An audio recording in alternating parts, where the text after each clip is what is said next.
जा पाती, लेकिन मैं लंगड़ी हूँ। गुड़िया बेटी, क्या आपको भी बेर खाने हैं? हाँ मम्मा, मेरा दिल तो बहुत है, मगर मैं लंगड़ी हूँ। मेरी बेटी लंगड़ी है तो क्या हुआ, उसकी माँ तो स्वस्थ है। चलो आज मैं आपको बेरी के पेड़ पर ले जाती हूँ, आप भी जग्गू कुक्कू की तरह डाल पर बैठकर खूब बेर खाना। अब जल्दी चलो। फिर एक टोकरी में गुड़िया को बिठाकर मम्मा चिड़िया भी घर से बाहर चली जाती है।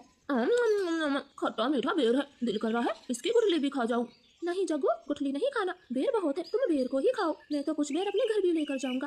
कोको दोस्त, वो देखे आपकी मम्मा भी इसी तरफ आ रही है, शायद उन्हें भी खट्टे मीठे बेर खाने होंगे। फिर मम्मा चिड़िया गुड़िया के साथ पेड़ पर बैठ जाती है। गुड़िया तो कई महीनों के बाद घर से बाहर आई थी, वो बहुत खुश होती है। यहाँ कितना अच्छा लगता है, खुला आसमान, चारों तरफ पेड़ पौधे और ताजी ताजी हवा। लो गुड़िया बहन, ये बेर खाओ, ये और भी मजेदार है। ऐसे वो तीनों गुड़िया को बेर तोड़ तोड़ कर खिलाते हैं। दूर छिपी हुई बुरी चील उन पर नजर रखे हुई थी। अरे वाह, एक साथ चार चार शिकार है, किसी एक का खात्मा तो हो ही जाएगा, बड़ी तेज भूख लगी है। फिर वो बुरी चील धीरे धीरे बेरी के पेड़ तक पहुंच जाती है और एकदम से उन्हें घेर लेती। जग्गू और कुक्कू तो डर के मारे मम्मा चिड़िया के पीछे छुप जाते हैं। सब ऐसे ही खड़े रहो, अगर एक भी भागा तो कच्चा चबा जाऊंगी, बड़ी तेज भूख लगी है मुझे।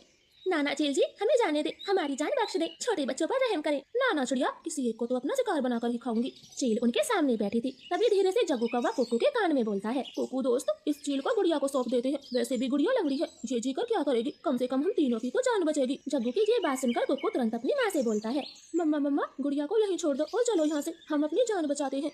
हाँ भाई, ये भी ठीक है, मेरा काम इस लंगड़ी चिड़िया से ही चल जाएगा, तुम सब चले जाओ। चील ने इतना कहा ही था कि तभी रानो चिड़िया जोर से चील को धक्का मारती है और पेड़ से नीचे गिरा देती। जग्गू कुक्कू, गुड़िया को साथ लेकर यहाँ से भाग जाओ, मैं इस चील को आपके पीछे नहीं आने दूंगी। बेटा जल्दी से भागो यहाँ से। इतना कहकर रानो चील पर हमला कर देती है और जग्गू और कुक्कू टोकरी लेकर वहाँ से भाग जाते हैं। चिड़िया और चील में काफी देर तक लड़ाई होती है और आखिर में चील रानो को जान से मार देती है। मरगी, छोटी चिड़िया मरगी, मुझसे लड़ने चली थी, अब तेरा मांस में मजे से खाऊंगी। कुक्कू भाई, मम्मा अभी तक घर नहीं आई। मम्मा को चील ने मार दिया है, वरना वो अब तक आ जाती, क्या जरूरत थी मम्मा को वहाँ ले जाने की। भाई अगर हम वहाँ ना होते तो वो बुरी चील आपको खा जाती, आप ऐसा क्यों बोलते हो। नहीं, हम चील के हाथ कभी ना आते, वो तो तुम साथ में थी, इसलिए मम्मा ने चील से लड़ाई करने की सोची। तुम लंगड़ी थी ना, माँ को तेरी वजह से मरना पड़ा, अब तू ही माँ की हत्यारन है, समझी।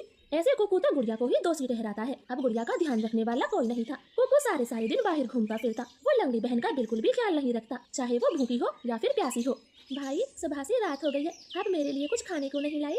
जंगल में भोजन की कमी हो गई है, अपना पेट भरना ही बड़ा मुश्किल है, ऐसे में तेरे लिए दाना कहाँ से लाता। ऐसा बोलकर कुक्कू तो सो जाता है। गुड़िया को पूरी रात नींद नहीं आती, क्योंकि वो तो कई दिनों से भूखी थी।